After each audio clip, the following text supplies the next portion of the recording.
Mengawali Sindo Prime malam hari ini, pemirsa, Hakim Pengadilan Negeri Jakarta Selatan menyatakan permohonan pra-peradilan yang diajukan Sekjen PDI Perjuangan Hasto Kristianto terkait dugaan suap gugur. 1. Menyatakan permohonan pemohon gugur.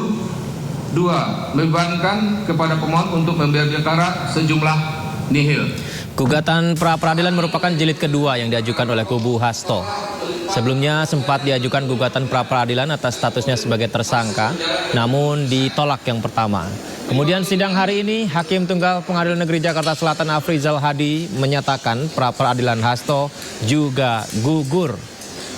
Pra-peradilan gugur karena berkas Hasto telah dilimpahkan KPK ke Pengadilan Tipikor. Dengan digugurkannya pra-peradilan jilid kedua ini, penetapan tersangka KPK kepada Hasto tetap dinyatakan sah dan proses hukum tetap berlanjut. Pra-peradilan yang dinyatakan gugur ini terkait kasus dugaan suap, sementara pra-peradilan terkait dengan kasus dugaan merintangi penyidikan masih belum mulai diadili. Begini saudara-saudara, apapun yang kita lakukan dengan permohonan pra-peradilan ini adalah untuk mencari bukti permulaan. Apakah memang sah atau tidak penetapan seseorang menjadi tersangka. Nah, ketika permohonan ini digugurkan karena alasan formal bahwa ada tindakan dari KPK yang melimpahkan berkas perkara, sebenarnya yang dilakukan adalah mengesahkan tindakan-tindakan buruk dari KPK ini. Ya. Saya katakan buruk kenapa? Karena mereka mencoba melakukan penundaan. Ya. Pertama, mereka melakukan penundaan persidangan ketika dipanggil. Kemudian yang kedua, mereka juga melakukan tindakan-tindakan yang mengabaikan hak asasi dari Pak Hasto. Misalnya haknya beliau untuk menghadirkan saksi yang menguntungkan, yang diabaikan oleh KPK. Kemudian yang ketiga, mereka secara sengaja melimpahkan berkas perkara 1 hari sesudah berkas perkara dan orang diserahkan oleh penyidik kepada penuntut umum. Ini artinya apa? Ini memang terstruktur dan sistematis dilakukan oleh KPK untuk menggugurkan perkara pra-peradilan ini. Pemirsa, berkas perkara Sekjen PDI Perjuangan Hasto Kristianto telah dilimpahkan ke Pengadilan Tindak Pidana Korupsi Jakarta untuk segera disidangkan. KPK menjerat Hasto dalam 2 perkara, yakni dugaan suap dan perintangan penyidikan dalam kasus Harun Masiku.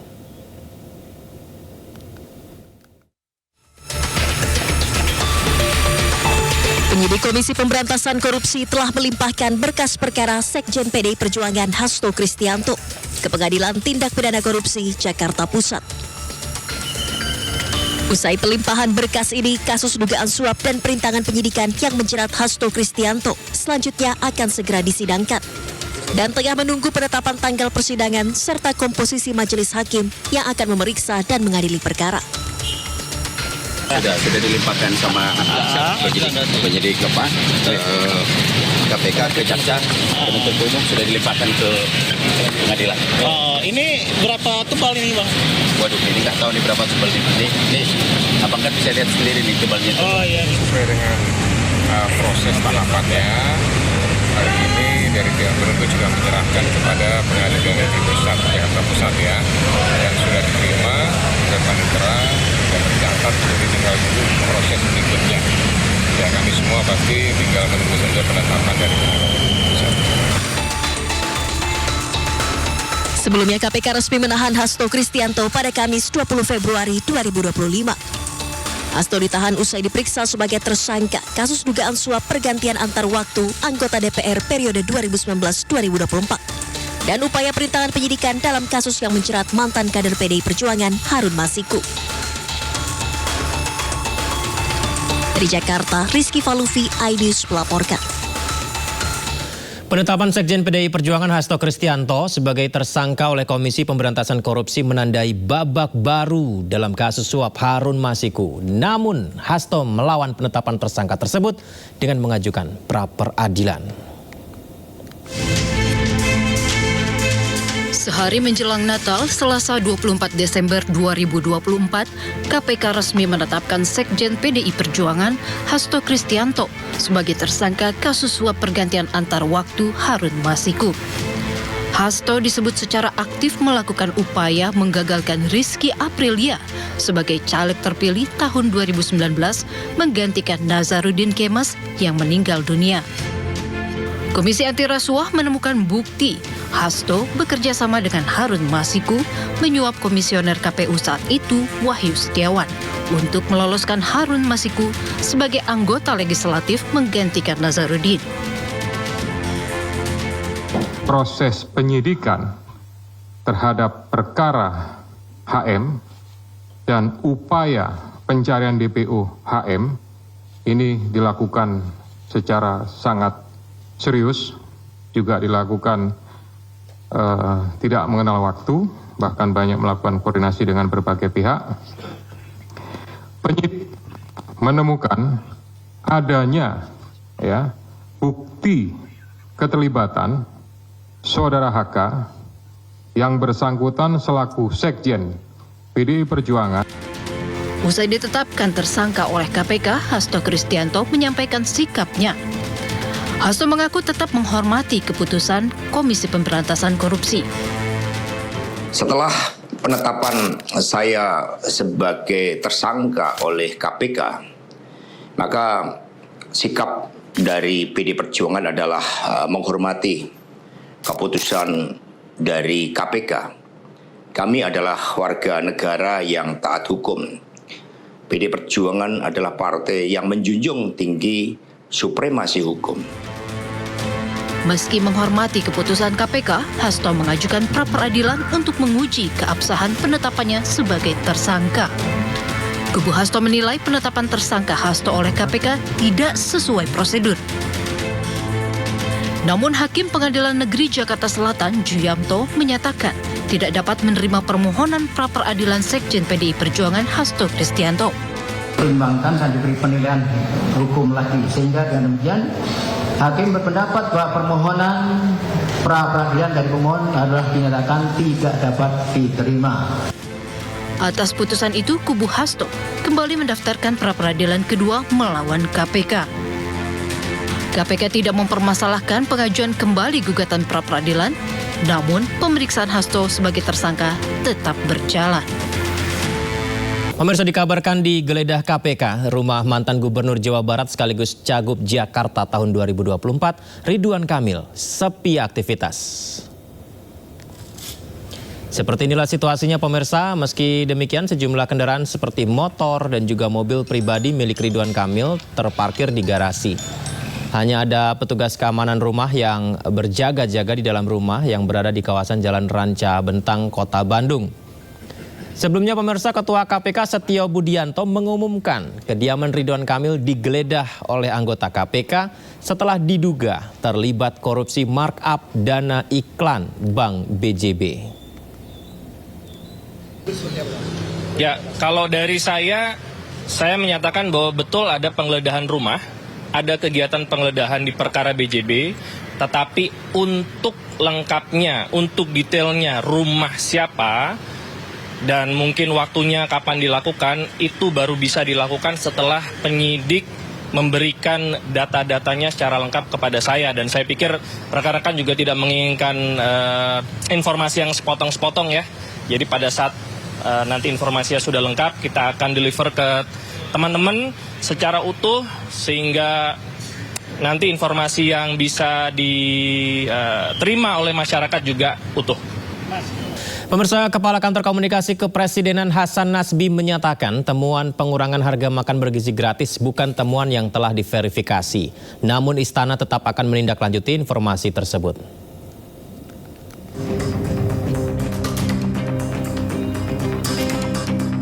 Baru beberapa bulan berjalan, Komisi Pemberantasan Korupsi menerima informasi bahwa dana makan bergizi gratis dikurangi.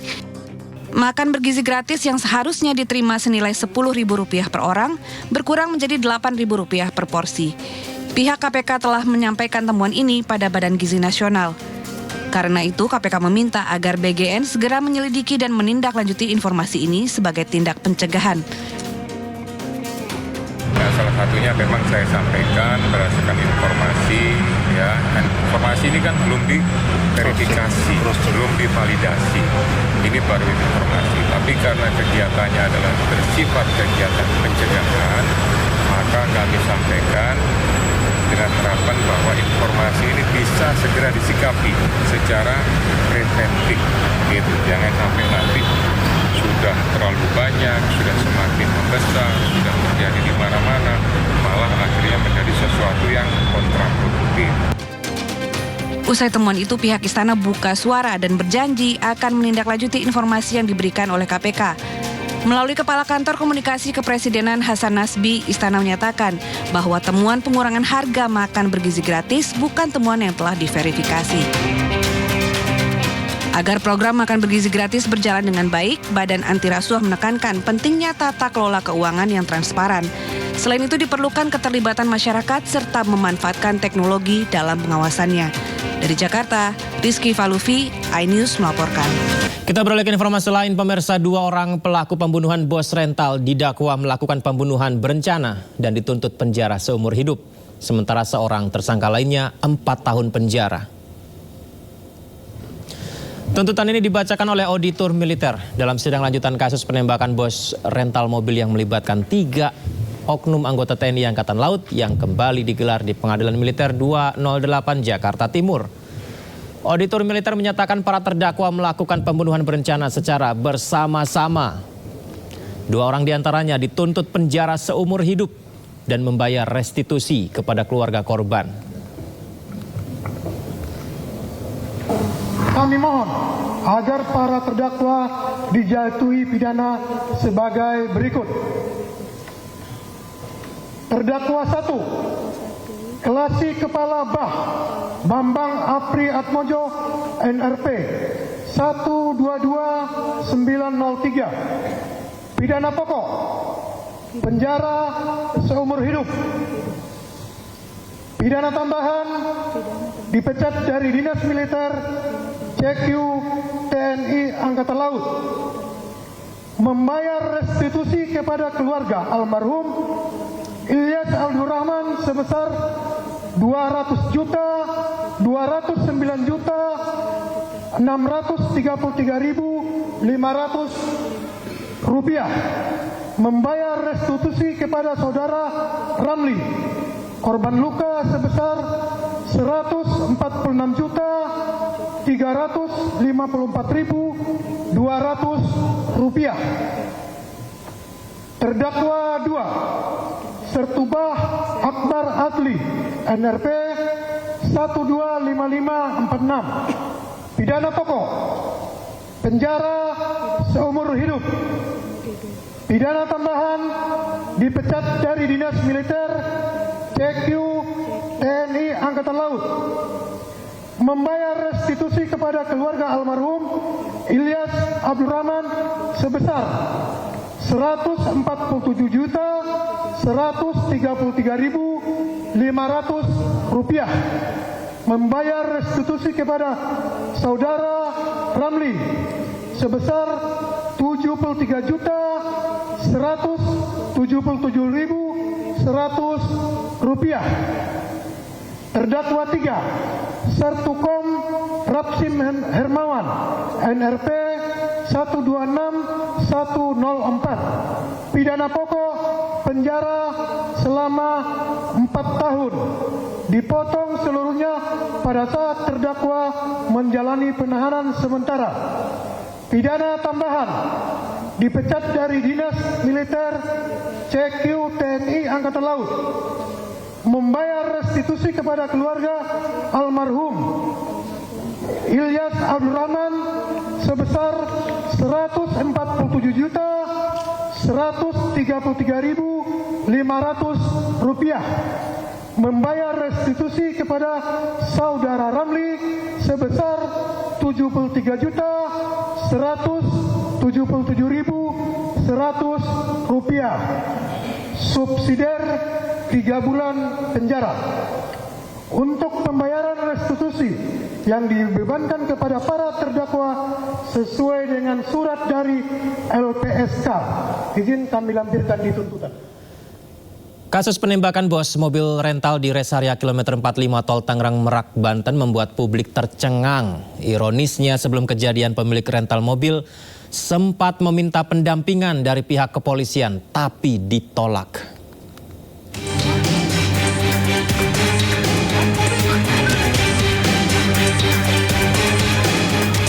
2 Januari 2025, seorang pengusaha rental mobil ditembak mati saat mencoba mengambil kendaraan miliknya yang dibawa kabur tersangka di res area kilometer 45 Tangerang Merak. Pencurian mobil berawal saat AS yang menyewa mobil korban selama 3 hari. Tiba-tiba pada tanggal 1 Januari, GPS yang dipasang di mobil sengaja dirusak pelaku. 2 perangkat GPS mobil telah dipotong saat berada di Pandeglang.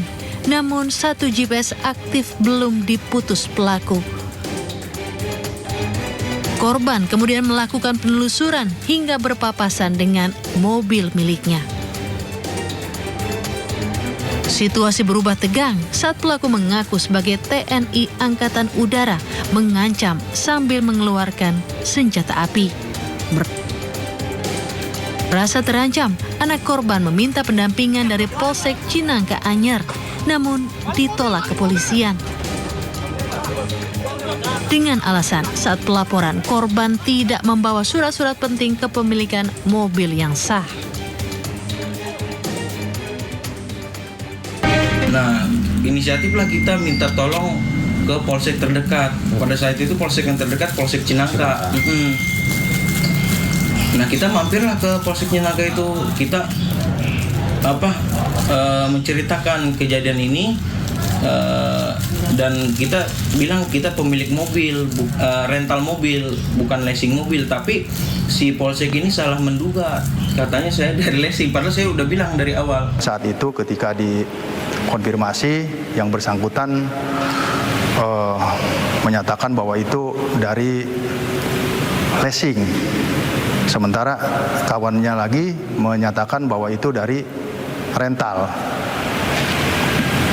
Bermaksud untuk meminta pendampingan untuk melakukan penarikan 1 unit kendaraan mobil di Cinangka. Menurut keterangan dari yang bersangkutan bahwa pada saat itu mobil itu sempat diikutin dari Pandeglang muter sampai ke arah Cilegon, sehingga melintaslah di wilayah kita.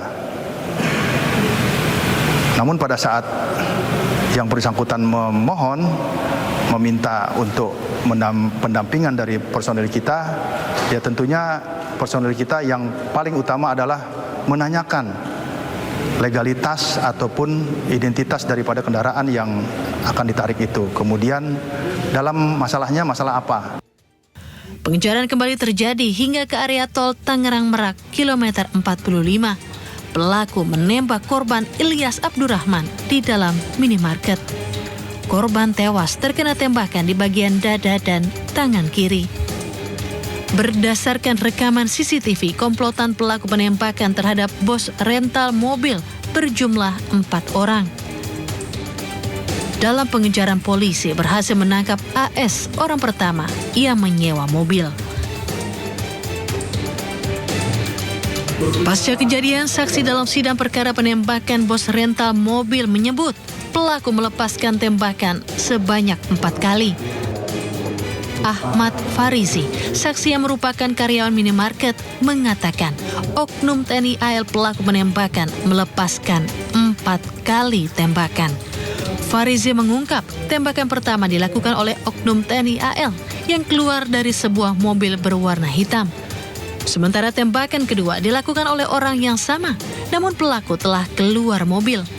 Tembakan ketiga merupakan tembakan yang melukai korban Ramli.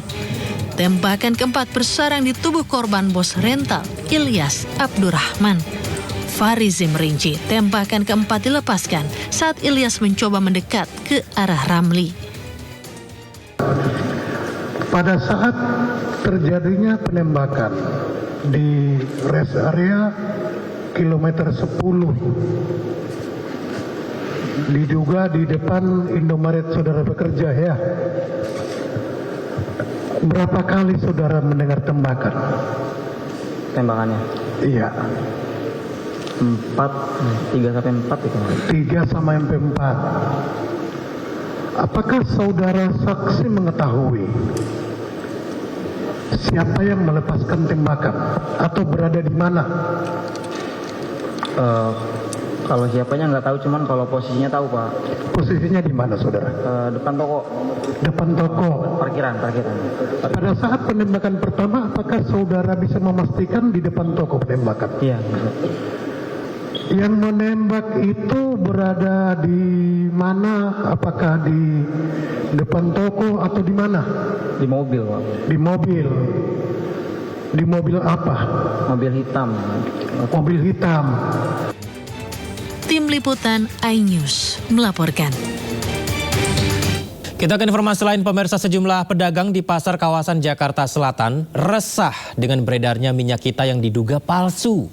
Munculnya minyak kita dengan kualitas buruk tersebut terjadi saat stok minyak kita langka dengan harga yang sudah melambung tak sesuai dengan harga eceran tertinggi. Merek minyak goreng yang dikeluarkan pemerintah yakni minyak kita mulai langka di sejumlah pedagang pasar Cipete, Jakarta Selatan. Para pedagang justru saat ini lebih sering mendapatkan stok minyak Rizky dibanding minyak kita. Di tengah kelangkaan minyak kita, beredar minyak kita yang diduga palsu. Minyak kita palsu ini memiliki kualitas buruk seperti minyak curah. Selain itu, label dan kemasan juga tak sebaik minyak kita. Bahkan minyak kita yang beredar saat ini di pasar Cipete, Jakarta Selatan lebih buruk dibandingkan minyak Rizky yang secara harga lebih murah. Selain itu, minyak kita yang diduga palsu ini tak sampai 1 liter dengan kondisi label rusak dan tak berstandar SNI. Pedagang mengaku minyak kita palsu tak laku dijual ke masyarakat. Bedanya kalau yang asli kan botolnya bagus. Kalau yang ini kan jelek ini, ini kemasannya juga beda. Ngeletak ini apa ya? Labelnya. Iya, labelnya nggak sesuai ini. Kalau yang asli kan bagus tuh, botolnya juga bagus, asli seliter. Kalau ini nggak ada seliter, 900 mili. Kalau untuk kualitas minyaknya sendiri? Kalau ini ya minyak kita bagus sih. Kalau ini kurang, kayak minyak curah. Diketahui harga minyak goreng pada awal Ramadan ini mencapai Rp18.000 per liternya, padahal HET yang ditentukan pemerintah hanya Rp14.000 per liternya. Masyarakat diharapkan lebih waspada atas beredarnya minyak kita yang diduga palsu ini.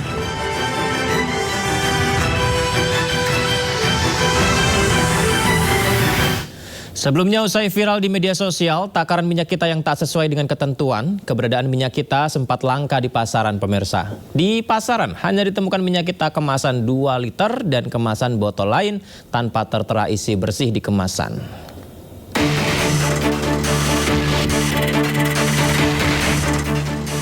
Viral di media sosial video yang memperlihatkan minyak goreng bersubsidi minyak kita 1 liter ternyata hanya berisi 750 ml. Tak sekedar isu, bahkan Menteri Pertanian Amran Sulaiman membuktikan langsung saat inspeksi mendadak di Pasar Jaya Lenteng Agung, Jakarta. Dalam sidak tersebut, Menteri Pertanian menemukan beberapa produsen minyak kita kemasan botol 1 liter yang tidak sesuai takaran yang tertulis. Menteri Pertanian Andi Amran Sulaiman mengatakan akan menindak tegas para produsen minyak kita yang mengeluarkan kemasan botol merek minyak kita dengan ukuran 1 liter yang tidak sesuai takaran. Kami minta ada PT-nya nih, PT Arta Eka Global Asia. Kami minta diproses, kalau terbukti ditutup. Kami minta diproses, bila terbukti disegel ditutup. Nggak boleh, ini merugikan rakyat Indonesia, merugikan masyarakat yang sedang melaksanakan ibadah puasa. Dan di luar ibadah puasa, ini tidak boleh terjadi. Di sini tertulis 1 liter, tetapi hanya 0,75 liter, 0,8 liter. Usai dihebohkan dengan penemuan kemasan minyak kita yang tak sesuai dengan isi, keberadaan minyak kita ukuran 1 liter sempat langka di pasaran. Di pedagang sembako hanya ditemukan minyak kita kemasan 2 liter dan kemasan botol lain tanpa tertulis isi bersih dari produk ini. Ini buat pemerintah ya, saya terus terang ya. Ini kalau minyak kita itu sebenarnya pastiin distributornya, ditentukan pasti. Dikasih nggak usah jual di luar atau apa, dikasih aja ke pasar-pasar, tentukan headnya berapa, kasih spanduk di sini jual minyak kita yang 1 liter, kasih headnya atau apa, toko apa, udah. Masyarakat ini kan pembeli ini kan pelaku usaha kecil. Masa ya beli sayur di sini, beli kecap di sini, ngantri ke kelurahan, ngantri kemana, kan ngabis biaya. Pedagang berharap pemerintah segera memperbaiki distribusi minyak kita dan menentukan harga eceran tertinggi untuk memudahkan masyarakat kecil menghindari kelangkaan. Tim Liputan melaporkan. Pemirsa, lebih dari 2 pekan terakhir harga komoditas cabai rawit merah meroket tinggi. Seperti di Pasar Palmerah Jakarta Pusat, harga cabai rawit merah bahkan tembus Rp90.000 per kilogramnya, pemirsa. Pada awal pekan ini, harga cabai rawit di Pasar Palmerah turun sedikit dari hari sebelumnya, tembus Rp90.000 per kilogram. Namun harga ini masih tinggi dibandingkan harga bulan lalu, yakni Rp50.000 per kilogram. Kenaikan harga diperkirakan karena cuaca buruk yang menyebabkan petani cabai rawit gagal panen hingga pasokan cabai menurun. Udah lama, udah ada 1 bulan lebih. Kalau katanya gara-gara apa? Ya, mungkin keadaan, apa cuaca, apa panennya sedikit kali ya. Biasanya belinya ya pada komplain soalnya belanjaan itu pada naik, nggak cukup untuk belanja yang lain, nggak cukup untuk sehari-seharinya gitu. Pengennya ya pada turun gitu. Namun jenis cabai lain yakni cabai keriting merah justru stabil di harga Rp50.000 per kilogramnya. Karena ini puasa, saya kira ini udah ada tiap tahun lah kondisi kayak gini. Kalau dari Bapak sendiri yang kelihatan naik itu harga apa sih? Ya mungkin ini tomat, cabai itu. Tapi ini biasa tiap tahun kalau puasa ya pasti. Gimana Pak menjelang Lebaran naik lagi? Ya kemungkinan biasanya malah nggak turun biasanya karena daya beli masyarakat sekarang kan sangat-sangat lemah lah gitu. Iya. Ya saya dari dulu itu mengharapkan itu ya harga yang murah buat masyarakat kecil gitu. Iya. Sementara untuk harga bawang merah juga mengalami kenaikan menjadi Rp60.000 dari harga normal Rp40.000. Di sisi lain, harga bawang putih masih stabil di angka Rp40 hingga Rp50.000 per kilogram. Untuk harga beras premium juga masih stabil di angka Rp14.000 dan beras medium di angka Rp13.000. Dari Jakarta, Amrina Rida, Muhammad Khairuddin, iNews melaporkan. Jelang arus mudik Lebaran 2025, jalur Pantura Subang, Jawa Barat masih dipenuhi jalan berlubang. Petugas juga menemukan ratusan putaran balik tidak resmi dan puluhan titik penerangan jalan umum yang mati.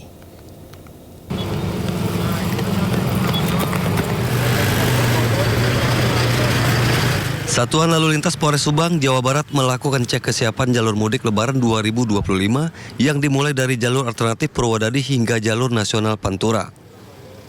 Dalam pengecekan tersebut, petugas menemukan masih banyaknya jalan berlubang di jalur alternatif Purwodadi dan menemukan sebanyak 21 titik jalan berlubang di jalur Pantura Subang. Jalan berlubang berdiameter cukup besar dan dapat menyebabkan kecelakaan pengguna jalan khususnya sepeda motor. Polisi juga menemukan ratusan putaran balik tidak resmi dan puluhan penerangan jalan umum mati. Tadi sebanyak 240. Nanti akan kami konfirm kembali bersama Disub, kemudian PUPR untuk mengkaji ulang untuk yutun-yutun yang liar apakah nanti ditutup sehingga tidak menimbulkan kerawanan kemacetan dan kerawanan laka lantas. Kemudian masih minimnya penerangan. Untuk keamanan dan kenyamanan serta memperlancar arus mudik Lebaran 2025 ini, petugas kepolisian berharap Kementerian PUPR dan Kementerian Perhubungan dapat segera memperbaiki jalan berlubang dan PJU sebelum H-10 Lebaran. Dari Subang, Jawa Barat, Yudi Hermawan Juanda, iNews melaporkan. Dalam hitungan minggu, umat Muslim Indonesia akan segera melaksanakan mudik Lebaran. Dan agar pemudik tidak mengalami kendala, pemerintah serta aparat memastikan seluruh infrastruktur dalam keadaan baik dan layak digunakan.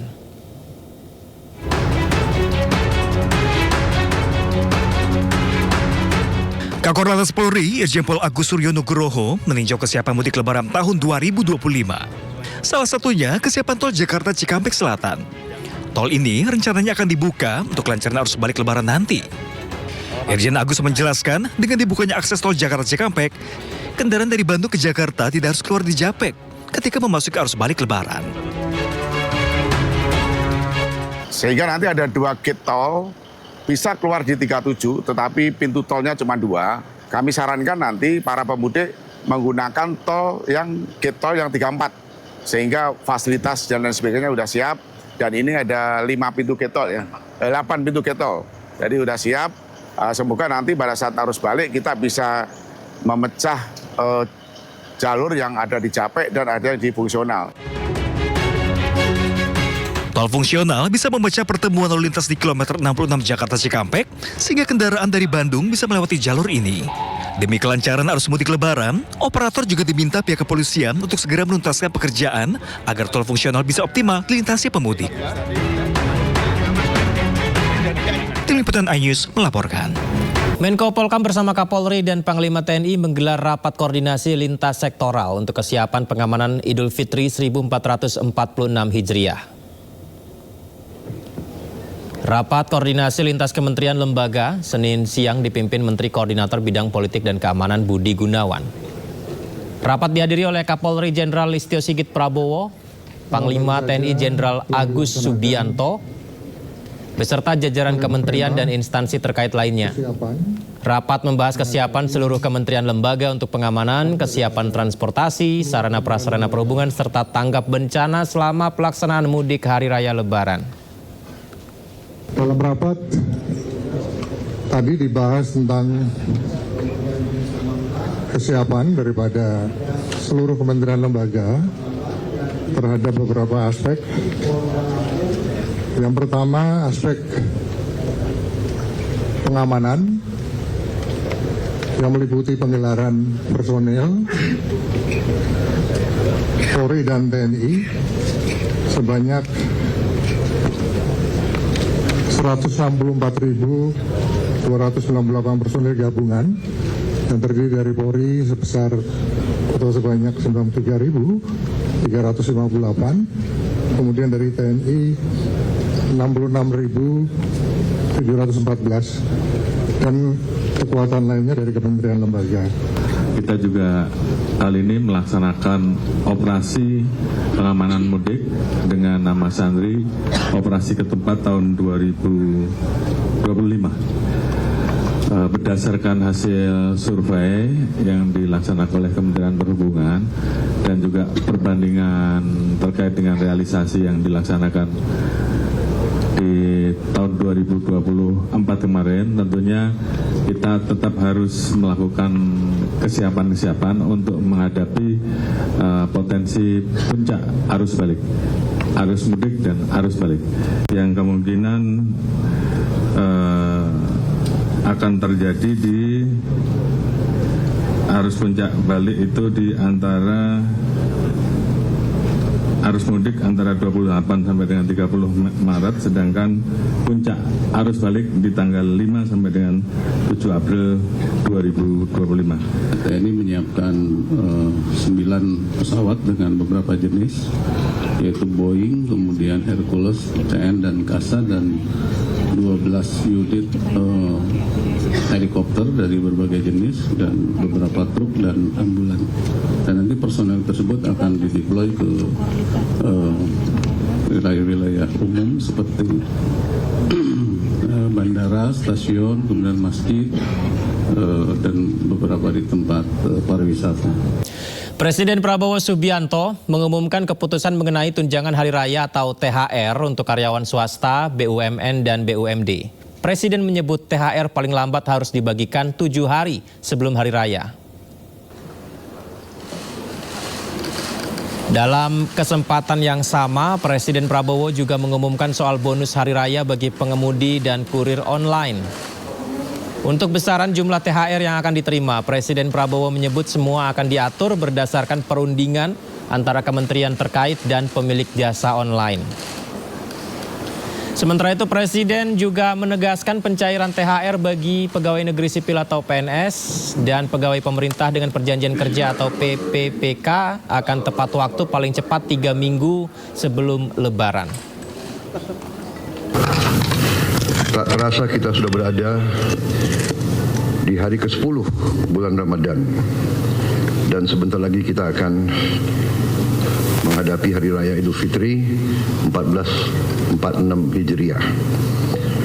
Saudara-saudara sekalian, saya pada siang hari ini dapat laporan dari para menteri Kabinet Merah Putih. Mereka telah melaksanakan beberapa kali pertemuan dan akhirnya kita telah memutuskan beberapa kebijakan tentang pemberian THR kepada pekerja swasta, BUMN, BUMD. Dan juga kita telah berunding dan telah kita dapat suatu komitmen dari pimpinan perusahaan pengemudi online, yaitu Saudara Patrick Waluyo, CEO dari Gojek, dan Saudara Anthony Tan, CEO dari Grab, dan juga hadir bersama kita siang hari ini perwakilan para pengemudi online dari Gojek dan dari Grab. Ini saingan rupanya ya. Saingan baik ya kan. Jadi saya sampaikan sebagai berikut. Yang pertama, saya minta agar pemberian THR bagi pekerja swasta, BUMN, BUMD diberi paling lambat 7 hari sebelum Hari Raya Idul Fitri. Dan besaran dan mekanismenya akan nanti disampaikan oleh Menteri Ketenagakerjaan melalui surat edaran.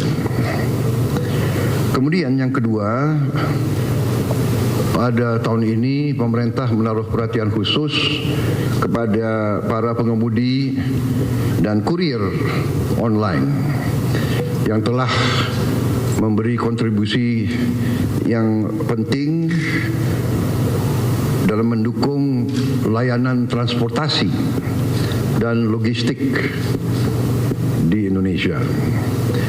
Untuk itu pemerintah menghimbau kepada seluruh perusahaan layanan angkutan berbasis aplikasi untuk memberi bonus hari raya kepada pengemudi dan kurir online dalam bentuk uang tunai dengan mempertimbangkan keaktifan kerja.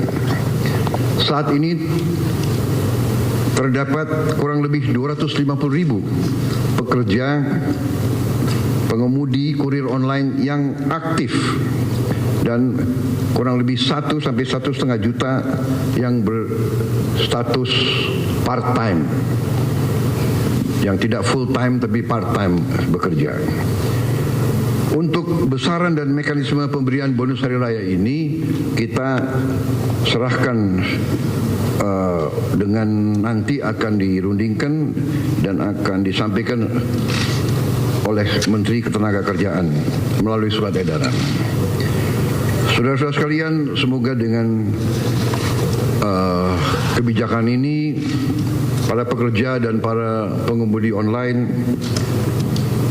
dapat merasakan libur dan mudik dan Idul Fitri dalam keadaan yang baik. Saya ucapkan terima kasih kepada Menteri Ketenagakerjaan, kemudian Menteri Perhubungan, dan Menteri Seskap, juga kepada pimpinan perusahaan, Saudara Patrick Waluyo dan Saudara Antoni Tan, atas kerjasama yang baik ini. Juga saya ucapkan terima kasih kepada para pengemudi dan kurir online dimanapun engkau berada. Terima kasih. Wassalamualaikum warahmatullahi wabarakatuh. Salam sejahtera bagi kita sekalian. Shalom. Santi Om. Namo Buddhaya, salam kebajikan. Bagi yang melaksanakan puasa, selamat meneruskan ibadah kita dan sampai kita jumpa kembali. Ini kabar baik pemirsa, bagi paling tidak 250.000 pengemudi ojek online aktif ya. Karena kali ini dapat bonus berbentuk uang tunai. Ya, jumlah yang cukup besar untuk sebuah pemberi kerja. Lantas seperti apa besarannya? Kita akan bahas lebih dalam. Tentu juga karena banyak masyarakat yang ingin tahu lebih lengkap lagi, sudah bergabung bersama kami malam ini melalui sambungan Zoom Wakil Menteri Ketenagakerjaan RI Immanuel Ebenezer, Ketua Serikat Pekerja Angkutan Indonesia Lili Pujiati, dan pengamat transportasi Sony Sulaksono. Saya sapa narasumber istimewa saya. Halo, assalamualaikum semuanya, apa kabar? Waalaikumsalam, Mas Yudi. Terima kasih banyak sudah bergabung di Sindo Prime. Baik, Pak Noel, yang rame ini kan kalau soal THR bagi ojek online ini kan tentu saja pembahasan tentang ini perusahaan e-commerce, ini bukan perusahaan transportasi, kemampuan dari perusahaannya sendiri memberikan THR selalu berkutat di situ gitu Pak Noel. Nah, bagaimana akhirnya Kementerian Tenaga Kerja bisa mendengarkan dan juga menyampaikannya kepada Presiden dan akhirnya hari ini ketok palu bahwa harus THR diberi kepada tunai kepada para ojek online ini, Pak Noel? Ya, ini jelas catatan sejarah ya. Hampir 10 tahun ya, kawan-kawan ojek online ini nggak pernah menyentuh namanya THR. Pertama itu. Kedua, sekian juga hampir 10 tahun juga mereka ini tidak mendapatkan yang namanya bantuan uang cash baru kali ini. Artinya ini bentuk komitmen Presiden Prabowo yang selama ini bicara tentang soal keberpihakan kepada rakyat. Nah, komitmen itu bukan dengan omon-omon. Dan ini juga perjuangan yang luar biasa yang selama ini diperjuangkan oleh kawan-kawan driver ojek online. Dan semua orang ragu terhadap perjuangan kawan-kawan driver ojek online. Khususnya dari SPAI dan kawan-kawan organ yang lainnya. Dan ini bahkan di komunitas ojek online pun, apa yang diperjuangkan oleh kawan-kawan ojek online kemarin itu hal yang tidak mungkin. Bahkan mereka ada timbul penolakan di internal kawan-kawan driver ojek online. Dan hari ini, perjuangan itu menghasilkan yang menurut saya hasil dari perjuangan mereka. Karena ini juga bentuk komitmen saya, Pak Menteri, juga Pak Presiden yang menjadi pemimpin Republik ini. Jadi semoga, dan saya juga ingin mengucapkan selamat untuk kawan-kawan SPAI yang telah berjuang selama ini sekian tahun. Dan ini hasilnya ya, walaupun hanya sedikit, tapi ini menjadi pintu masuk kita berjuang ke depan. Karena kan perjuangan ini belum sampai di sini. Nanti lagi banyak perjuangan driver ojek online yang akan diperjuangkan mereka terkait misalnya kemitraan dan soal tenaga kerja, standing legal mereka, legal standing mereka. Dan itu juga dulu diragukan terhadap apa yang saya perjuangkan. Alhamdulillah hari ini ada hasilnya gitu. Pak Noel, kalau bicara soal teknisnya sendiri, besarannya nih menghitungnya seperti apa? Kemudian juga ini turunan dasar hukumnya nanti ke depan seperti apa, Pak Noel? Ya gini, yang jelas itu sudah disampaikan Presiden. Itu dulu, pertama itu. Minimal sudah ada dukungan politik dari Presiden, dukungan moral. Nah, implementasi dan teknisnya biarlah nanti platform digitalnya menyampaikan seperti apa. Karena biar gimana pun kan mereka tahu data-data itu. Gitu. Untuk sementara itu dulu yang bisa kami lakukan ya, upaya-upayanya gitu. Kami mendapatkan beberapa interview untuk perusahaan-perusahaan ojek online yang menyampaikan bahwa mereka mengaku sebagai perusahaan e-commerce dan tidak memiliki kemampuan finansial memberikan THR, hanya bisa berupa bantuan hari raya berupa bahan pokok, pengurangan komisi aplikasi untuk mitra menyelesaikan orderan hingga santunan kecelakaan maupun musibah yang menimpa mitra pengemudi. Ini artinya THR harus tunai ya, Bang? Ya tunai, cash, duit cash.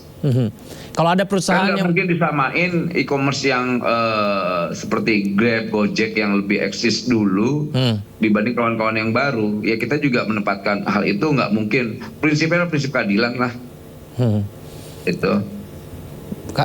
Prinsip keadilan yang seperti apa, Pak Noel? Karena ada beberapa yang baru-baru ini. Mereka yang tidak mampu, lantas kita paksa harus mampu, nggak mungkin lah. Kan kita juga punya catatan ininya, catatan keuangannya. Mereka laporin juga ke kita, nih Pak, gitu. Pak Noel, kemudian kalau kita lihat juga mengenai beberapa perusahaan-perusahaan tersebut yang juga menyampaikan ada penggantian begitu, seperti bantuan yang lain. Seperti tali kasih hari raya untuk pengganti THR ojol, taksol, dan kurir, ini bukan itu yang dimaksud pemerintah ya? Ya kan kadang-kadang bantuannya sifatnya subsidi sembako dan sebagainya. Nah itu gimana? Kadang-kadang mereka beli juga ternyata, cuma hanya diskon 30%, 25%, subsidi misalnya subsidi pulsa, diskon berapa persen, cuma diskon doang tetap mereka beli. Gitu. Dan kita tidak mau itu. Udah kasih aja duit cash ke driver. Saya rasa itu lebih bagus. Kalau tidak ya mereka kan punya skema. Kalau tidak yang potongan 10% sampai 20% itu udah kasih ya sebulan buat kawan-kawan driver. Kan itu nggak susah, kalau takut mereka ngeluarin duit. Gitu nanti diakumulasi pas di bulan seminggu sebelum lebaran. Gitu. Itu teknis mereka lah. Saya nggak ngerti soal itunya. Yang jelas hari ini kita perjuangkan tuntutan kawan-kawan driver ojek online sudah ada hasil ya. Pertama terkait ya ada yang namanya bantuan hari raya. Kedua bentuknya apa? Cash sudah. Tinggal nanti ya banyak lagi lah perjuangannya. Baik, saya ke Ibu Lili nih. Bu Lili, ya seperti yang disampaikan Pak Noel tadi, luar biasa ya Pak Presiden disampaikan bahwa THR tunai kepada para ojek online. Nah ini gimana Bu Lili melihatnya Bu? Seperti yang diharapkankah sejauh ini? Iya betul. Yang pertama kami ucapkan juga terima kasih untuk Pak Menteri Tenaga Kerja. Ya silakan Bu Lili. Ya halo. Ya silakan Bu, dilanjutkan Bu. Yang pasti kami ucapkan pertama-tama kami ucapkan kepada Presiden, kedua Menteri Tenaga Kerja Wamen yang selama ini selalu membantu kami, walaupun dibully bagaimanapun juga Pak Wamen terus semangat untuk menggulkan THR untuk kawan-kawan ojol. Juga tim dari Kementerian Ketenagakerjaan yang selalu berjibaku dengan masalah-masalah kami. Nah untuk itu yang pasti kami menerima bahwa THR tahun ini cair dengan berbentuk tunai. Nah banyak juga mereka seperti aplikator yang mengatakan bahwa mereka tidak mampu untuk memberikan THR. Saya pikir tidak mungkin. Karena selama 10 tahun ini mereka tidak pernah memberikan imbalan kepada kawan-kawan driver. Yang pasti itu hanya tahun ini benar-benar tahun ini yang membawa berkah bagi kami. Yang pasti itu, dan perjuangan dari Kementerian Tenagakerjaan tidak sia-sia menurut kami.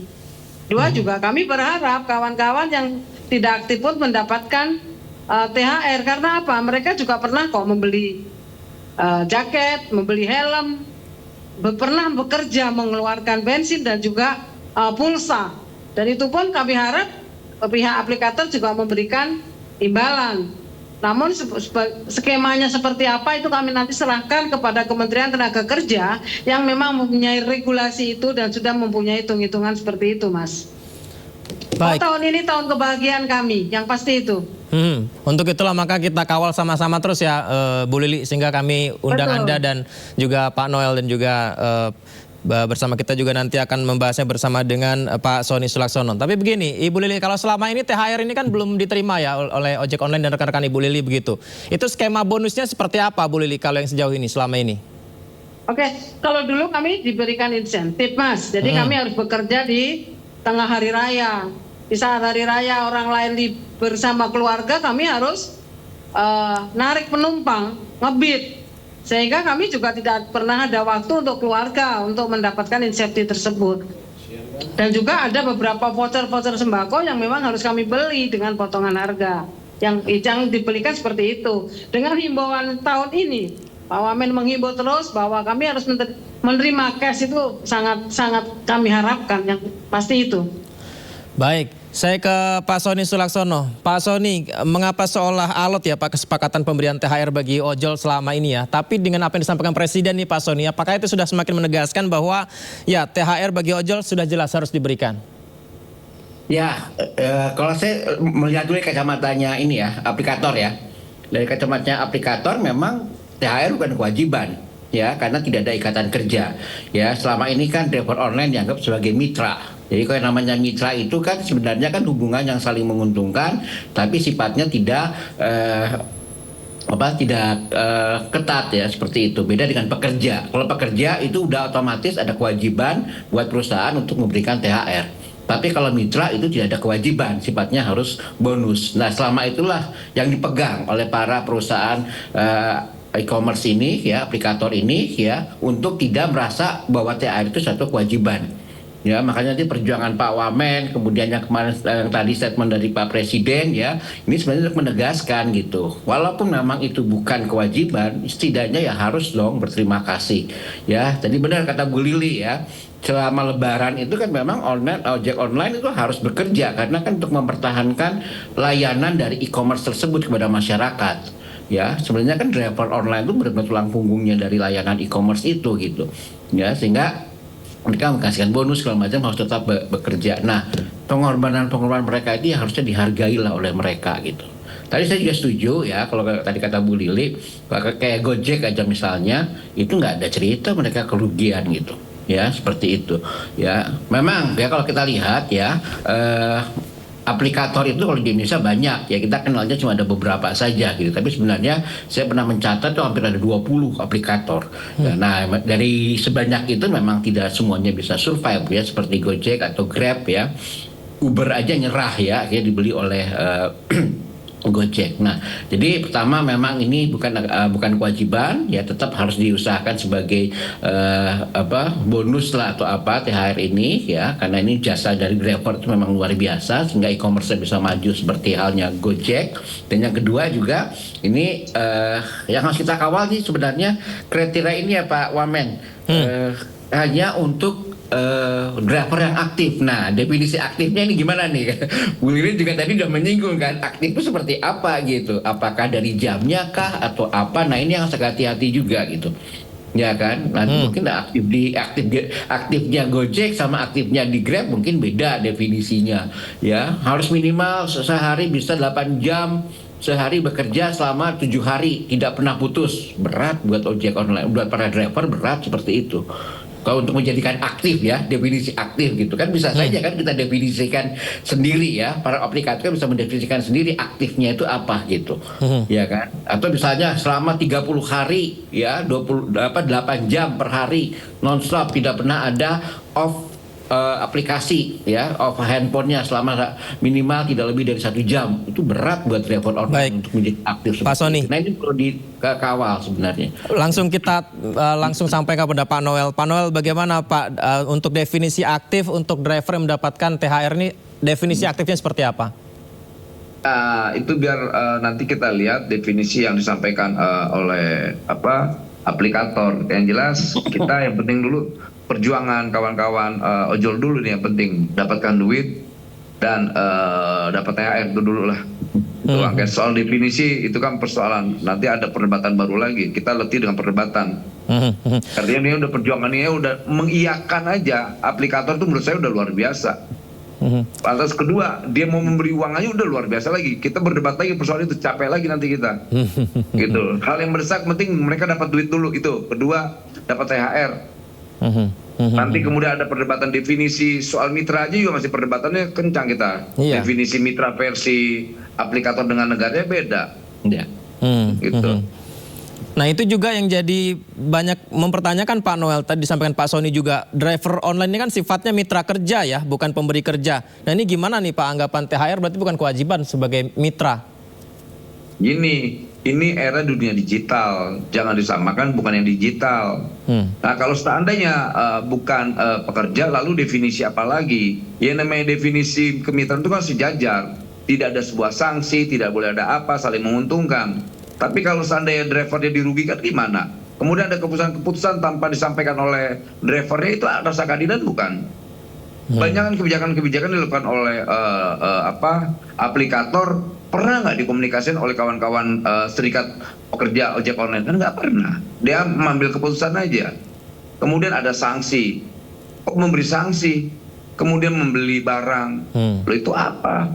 Ya nggak bisa dong. Mereka definisinya bahwa ini mitra. Itu kan menurut saya coba menghindar dari kewajiban-kewajiban mereka sebagai perusahaan. Padahal Itu juga nggak sudah bisa. memberikan Iya. tugas juga gitu Pak Noel ya kepada ojek Nah, online iya, ya. kalau seandainya dia mitra, kenapa harus ada suspend atau sanksi-sanksi yang lainnya? Gitu. Baik, Pak Sony bagaimana tanggapannya Pak?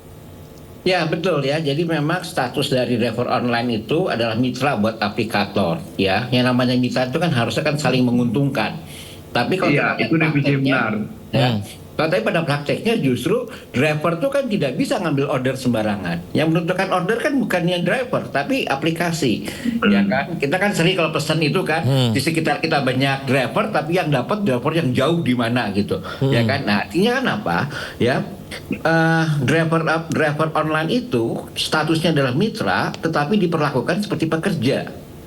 Ya, ini yang jadi masalah. Jadi mungkin Pak Wamen juga mungkin harus bisa mengingatkan ini juga gitu. Ya, kerangkanya mau seperti apa gitu. Ya, karena kalau seperti ini yang kejadiannya seperti ini memang jadi kasihan driver online. Jadi tidak punya hak untuk bisa protes atau apa gitu. Karena yang namanya mitra di mana-mana tuh harus saling menguntungkan. Bahkan di satu sisi kalau mitranya lagi masalah, harusnya si perusahaannya, si aplikatornya ngebantu.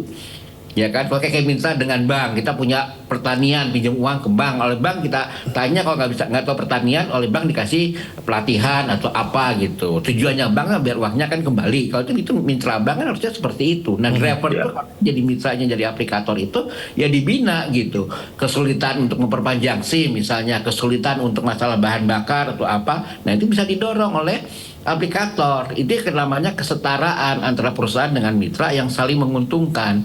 Tapi mungkin kalau kata Bu Lili, ya mungkin pengalaman Bu Lili sendiri kan tidak seperti itu kan kejadiannya kan.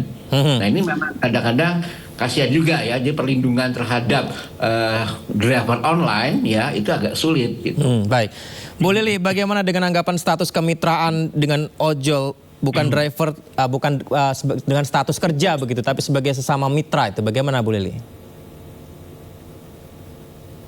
Bu Lili audionya bisa dibuka dulu, izin Bu Lili. Ya menurut kami adalah statusnya sebagai pekerja karena kami memenuhi 3 unsur tersebut. Ada perintah, ada upah, dan ada pekerjaan. Nah menurut kami itu sudah, kami sebagai pekerja bukan lagi sebagai mitra. Kalaupun mitra yang seperti apa kan nggak jelas juga karena kami selalu dirugikan gitu. Kami menunggu kebijakan regulasi yang akan dibuat Kementerian Ketenagakerjaan tahun ini. Pak Wamen sudah menginisiasi juga akan membuat regulasi buat ojol dan memperjelas status ojol itu seperti apa dan siapa gitu loh. Sehingga kami punya gambaran ketika kami dibilang mitra tapi mitra-mitra seperti apa, kami dibilang pekerja, cuman status kami masih mengambang karena belum ada regulasi yang tetap. Untuk itu kami akan bekerja sama atau mengawal Kementerian Ketenagakerjaan untuk membuat regulasi terhadap nasib kami seperti itu. Dan juga kami sepakat dengan apa yang dibicarakan Pak Sony bahwa kami mitra tapi mitra nggak jelas. Apapun kebijakan yang mengambil adalah aplikator gitu Mas. Bu Lili, ini mumpung ada Pak Noel juga Bu Lili, apa yang belum tersampaikan sebagai mewakili driver online atau kurir online, taksi online Bu Lili, untuk bisa disampaikan ke Pak Noel nanti biar ditindaklanjuti pemerintah. Baik, Pak Wamen terima kasih sekali lagi atas perjuangannya. Kami akan sampaikan dari rekan-rekan bahwa kawan-kawan yang tidak aktif atau yang sudah di PM itu pernah bekerja di pihak aplikator Grab maupun Gojek maupun yang lainnya. Nah, kami berharap kawan-kawan juga mendapatkan THR seperti ya mungkin ganti rugi jaket, helm ataupun semacam bensin yang telah dikeluarkan selama dia bekerja menjadi pekerja di aplikator itu. Mungkin itu Pak Noel, salam dari kawan-kawan tadi dan juga ucapan terima kasih sekali lagi. Baik Pak Noel, silakan tanggapannya Pak Noel. Ya ini kan semua sedang kita perjuangkan lah ya, apapun lah. Kalau kita kan upaya-upaya yang kita lakukan ya maksimalnya segitu, untuk sementara yang bisa kita lakukan itu, nggak lebih jauh dari itu. Kita tidak ingin memberikan sebuah ekspektasi baru lah. Yang jelas ya dengan kehadiran saya dan bersama kawan-kawan ojek online kan ini hasil yang luar biasa untuk pada awal ya, awal perjuangan ini. Ini awal. Saya kan baru di Kabinet Merah Putih baru 4 bulan, tapi ada hasil yang luar biasa yang bisa dirasakan oleh driver ojek online apa yang sekarang ini. Nah, nanti kemudian ada perjuangan yang lainnya lagi, ya mari kita perjuangkan lagi, gitu loh. Baik, saya garis bawahi itu. Pertama ini yang bisa saya perjuangkan. Baik, digaris bawahi bahwa ini bukan lahir, ini baru awal untuk berjuang untuk kita semuanya. Terima kasih Pak Noel sudah berbagi, Ibu Lili, Pak Sony sudah berbagi bersama kami di Sindo Prime. Selamat malam. Terima kasih. Pemirsa, pemerintah memutuskan menunda pengangkatan CPNS 2024. Pengangkatan CPNS yang semula dijadwalkan pada Maret 2025 saat ini dilakukan pada 1 Oktober 2025. Yang kami sampaikan tadi tentunya itu adalah hal ini disampaikan oleh Menpan RB Rini Widiantini dalam rapat bersama Komisi 2 DPR pekan lalu. Menpan juga mengundur penugasan pegawai pemerintah dengan perjanjian kerja yang sebelumnya direncanakan Februari dan Juli 2025 menjadi 1 Maret 2026. Meski ditunda, Menpan menegaskan seluruh pelamar yang telah lulus seleksi tetap diangkat menjadi pegawai ASN. Penundaan dilakukan karena pemerintah masih membutuhkan waktu menyelaraskan data terkait formasi jabatan dan penempatan ASN maupun PPPK. Rini memastikan anggaran belanja pegawai tidak termasuk dalam anggaran efisiensi.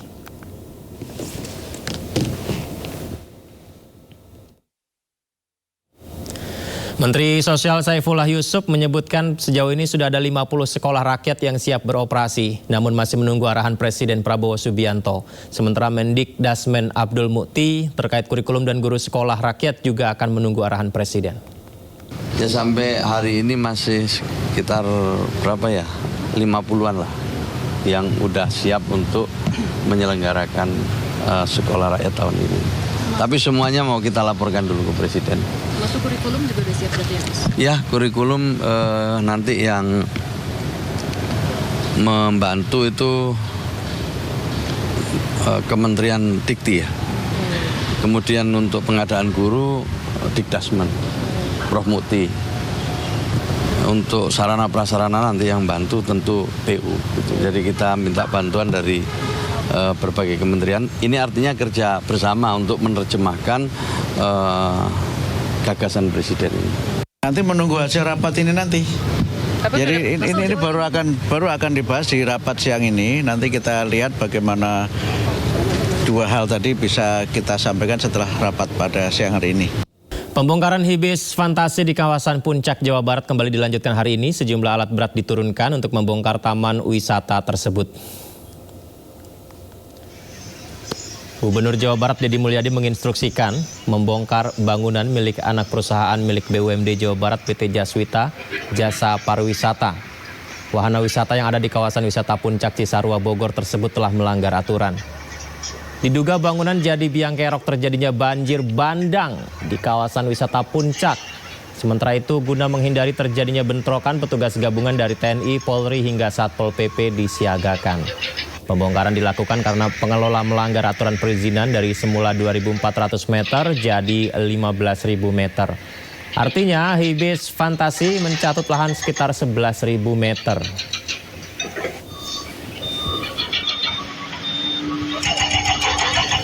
Petugas menyegel sejumlah villa di kawasan wisata Puncak Bogor, Jawa Barat yang diduga sebagai penyebab banjir di Jabodetabek. Petugas memerintahkan pemilik villa segera membongkar bangunan mereka.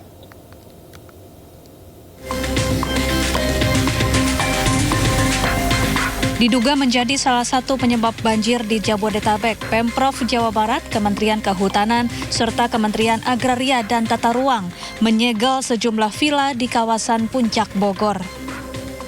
Petugas memerintahkan pemilik villa untuk segera membongkar bangunan mereka. Jika tidak, maka petugas akan membongkar bangunan ini. Ada 7 villa di lokasi hutan lindung yang semestinya tidak didirikan bangunan sebagai lahan resapan air.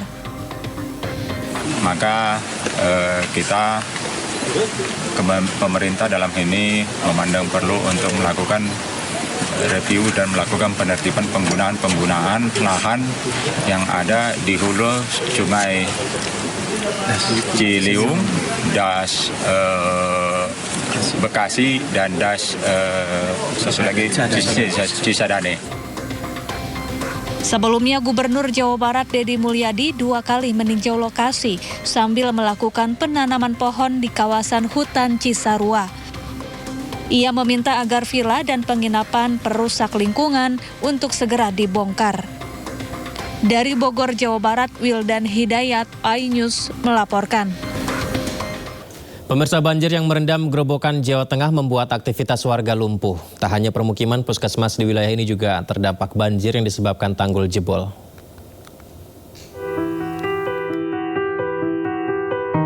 Lansia, ibu-ibu, dan balita dievakuasi petugas BPBD Grobogan menggunakan perahu karet. Warga yang awalnya dievakuasi di kantor balai desa akhirnya dipindahkan ke tempat ibadah karena terendam banjir. Banjir yang merendam Desa Ringin Kidul, Kecamatan Gubuk, Grobogan, Jawa Tengah ini mencapai ketinggian 1 meter. Akibatnya, selain merendam rumah warga, banjir juga membuat akses jalan terputus. Ini dari mana airnya? Dari Batur. Batur Agung, yang tanggul jebol tadi? Iya. Untuk ketinggian air sekarang sampai mana? Rumahku sampai naik. Sepinggang? Berarti udah terendam semuanya ini? Semua. Jadi ambruk. Nanti rencana mau ngungsi atau gimana? Ya ngungsi nanti. Mana? Ngungsinya. Banjir akibat jebolnya tanggul ini membuat 650 kepala keluarga terdampak. Sementara itu, banjir juga menyebabkan aktivitas di puskesmas lumpuh. Seluruh petugas medis yang berjaga langsung menyelamatkan barang-barang, obat-obatan, serta peralatan medis ke tempat yang aman. Sejumlah pasien yang masih dalam penanganan medis dievakuasi oleh tim BPBD Grobogan ke tempat ibadah yang tak terendam banjir.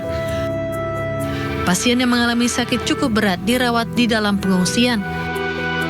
Sementara yang ringan diperbolehkan pulang dan menjalani rawat jalan. Dari Grobogan, Jawa Tengah, Rustaman Nusantara melaporkan. Momen Ramadan identik dengan tradisi berbuka puasa. Selain bisa menikmati beragam takjil khas Ramadan, umat muslim di dunia juga memiliki tradisi jamuan berbuka puasa yang berbeda-beda. Nah, salah satunya di Malaysia yang punya tradisi moreh. Uniknya jamuan berbuka puasa dilakukan setelah sholat tarawih. Dan untuk mengetahui lebih dekat tentang tradisi moreh, ini sudah ada rekan PPI Malaysia kita, ada Mas Aiman Mustafa. Assalamualaikum, selamat malam Mas Aiman, apa kabar? Waalaikumsalam warahmatullahi wabarakatuh. Alhamdulillah sehat. Alhamdulillah. Mas, tradisi moreh itu tradisi yang kayak gimana sih, Mas? Aslinya tradisi moreh ini jamuan setelah taraweh. Jadi setelah taraweh biasanya masyarakat Malaysia itu berkumpul selain untuk kuliah atau kajian setelah taraweh, juga menyambung silaturahmi mereka dengan jamuan, dengan makanan-makanan ringan. Juga berbelanja di bazar. Jadi selain di masjid, tradisi moreh ini juga bisa dilaksanakan di luar masjid, dan seiring berjalannya waktu juga bisa dilaksanakan di rumah. Intinya jamuannya dilaksanakan setelah taraweh seperti itu. Jamuan setelah taraweh ya. Ini berarti ini dirasakan oleh seluruh umat muslim di Malaysia atau beberapa daerah saja tradisi moreh ini? Untuk tradisi moreh ini hampir di seluruh tempat di Malaysia. Ini kalau begitu setelah sholat tarawih, ini juga masih tetap banyakkah yang berjualan makanan-makanan ringan atau makanan berat untuk menjalankan tradisi moreh ini di sana? Ya, itu perbedaan yang saya rasakan setelah dari Indonesia atau setelah sampai di Malaysia. Jadi kalau di Malaysia itu selain bazar sore untuk berburu takjilnya, jadi bazarnya itu buka sampai hampir tengah malam. Jadi setelah balik taraweh, orang-orang masih bisa mengunjungi bazar Ramadan untuk mencari makanan-makanan ringan atau makanan berat setelah tarawih seperti itu. Kalau di Indonesia kan banyaknya yang dagang makanan-makanan ringan itu takjil itu setelah buka puasa ya, atau itu sudah langsung selesai itu setelah itu ya. Tapi kalau di sana sampai tengah malam juga masih banyak yang jualan ya berarti, Mas? Ya, setelah tarawih pun masih banyak yang jualan. Baik, biasanya apa yang dikonsumsi Mas di tradisi moreh ketika setelah tarawih itu, Mas? Makanannya jenisnya apa saja? Kalau untuk moreh, yang paling khas itu kalau hampir ada di setiap masjid di Malaysia itu ada namanya bubur lambuk. Jadi bubur lambuk ini bubur yang rasanya gurih, jadi dimasak itu setiap bulan Ramadan, itu ciri khasnya. Kemudian ada juga cucur udang, ada cucur kodok, kita panggilnya di sini, cucur kodok. Dan kue-kue lainnya. Ada nggak sih makanan Indonesia yang juga digemari di sana, Mas Aiman? Termasuk saya, ini saya juga walaupun ini puasa Ramadan kedua saya di Malaysia, sampai saat ini masih tetap mencari makanan Indonesia.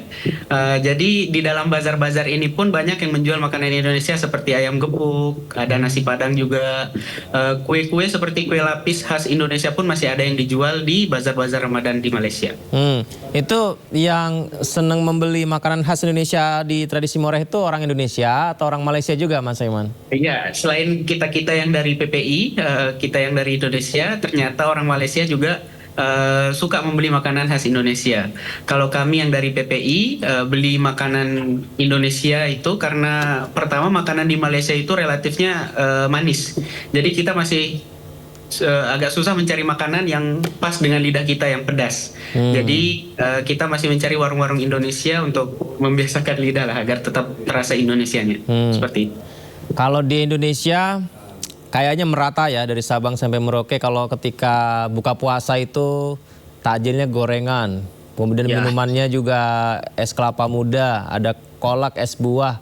Nah kalau di sana apa yang di Kedah ya Mas Aiman ini? Apa yang dinikmati ketika pertama kali buka puasa berkumandang? Apa azannya berkumandang? Kue lapis masih banyak peminatnya juga di Malaysia.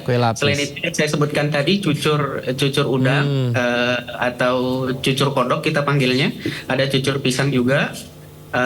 Dan ada satu kue ini mirip seperti terang bulan di Indonesia, itu namanya akok dari Kelantan. Ini rasanya manis, jadi saya suka makan kayak itu. Martabak gitu ya? Martabak manis gitu ya? Kayak martabak manis gitu ya? Seperti martabak manis persis. Oke, baik. Apakah ada culture shock, Mas? Tapi budaya agak mirip-mirip ya di sana ya? Budaya kita seperti yang kita ketahui kan kita hampir sama dari budayanya atau makanan-makanan khasnya juga hampir sama dengan Indonesia. Jadi puasa di sini tidak jauh berbeda lah. Termasuk Malaysia juga kan negara yang muslimnya banyak. Jadi antusiasme masyarakat dalam menyambut Ramadan juga masih sangat ramai. Oke, baik. Nanti mudik ke Indonesia kah? Atau akan lebaran di sana? Untuk kedua kalinya masih akan lebaran di Malaysia. Oke, baik. Kalau begitu selamat memaksimalkan ibadah bulan Ramadan di sana ya, Mas Aiman. Terima kasih banyak sudah berbagi bersama kami di Sindo Prime, Mas Aiman. Assalamualaikum, Mas. Waalaikumsalam warahmatullahi wabarakatuh. Kita lanjutkan pemirsa ke informasi berikutnya. Ribuan warga Kabupaten Tanjung Jabung Barat Jambi tumpah ruah ke jalanan untuk menyaksikan festival Arakan Sahur. Selain bisa sahur bersama, pengunjung juga bisa menikmati beragam pertunjukan seni yang memukau.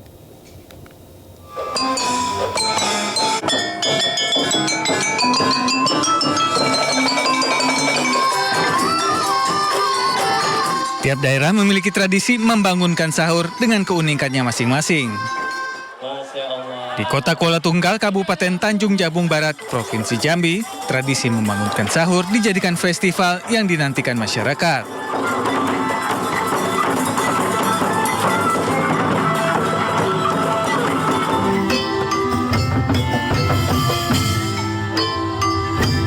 Festival Arakan Sahur ini diikuti sejumlah remaja masjid serta kelompok masyarakat lainnya. Festival yang pertama kali digelar pada tahun 1966 ini diadakan pada malam Sabtu dan dilaksanakan 1 minggu sekali.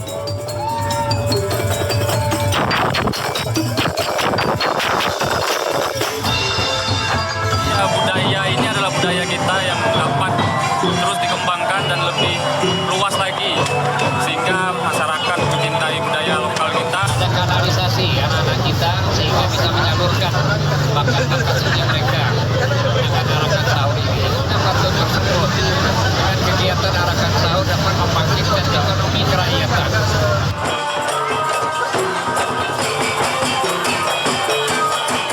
Selain membangkitkan jiwa seni, Festival Arakan Sahur ini juga diharapkan dapat meningkatkan roda perekonomian bagi para pedagang di Kabupaten Tanjung Jabung Barat. Dari Kabupaten Tanjung Jabung Barat, Jambi, iNews melaporkan.